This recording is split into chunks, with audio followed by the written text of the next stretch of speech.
యాదగిరిగుట్టలో రింజుకుపోయే ghat road మధ్యలో నాగుల పుట్ట కలదు. ఇక్కడ ప్రతిరోజు భక్తులు వచ్చి నాగులమ్మ దర్శనం చేసుకుంటారు. ప్రతి నాగుల పంచమికి భక్తులు అధిక సంఖ్యలో వస్తారు.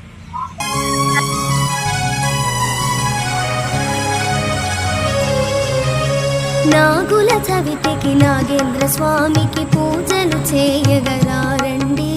భక్తితో స్వామిని కొలవండి, కడునిష్టతో పండుగ చేయండి.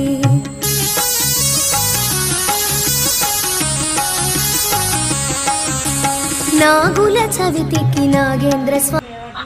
ఈ పుట్ట గురించి ఇక్కడున్న పూజారమ్మని అడుగుదాం, ఏం చెప్తారో విందాం. అమ్మా, ఇక్కడ పుట్ట ఎప్పటి నుంచి వెలిసింది, ఎన్ని రోజులు వచ్చిందమ్మా? మేము చేయబట్టి 50 సంవత్సరాలు. అంతవరకు ఆమె ఎప్పుడు పుట్టిందో తెలియదు. ఇక్కడ వచ్చిన వాళ్ళకు మంచిగా జరుగుతుంది. ఇక్కడ వచ్చిన వాళ్ళకి ఏ ఇబ్బంది లేదు. మా తాతల నుంచి ఉన్నది పుట్ట. ఇక్కడ వచ్చిన వాళ్ళకు ఏ కోరికలు అయినా కానీ మంచిగా జరుగుతాయి. అమ్మ స్వస్థంగా ఉంది, మీరు దర్శించుకొని పోండి అంతే. నాగల పంచమికి ఇక్కడ అందరూ వచ్చి దర్శించుకొని పోతారు. ఇక్కడ ఎప్పటికైనా ఇక్కడనే వచ్చి పోస్తారు. అది మీకు రాండ్రి, వచ్చి దర్శించుకొని పోండి. నాగల పంచమి నాడు ఫుల్ పబ్లిక్ ఉంటది.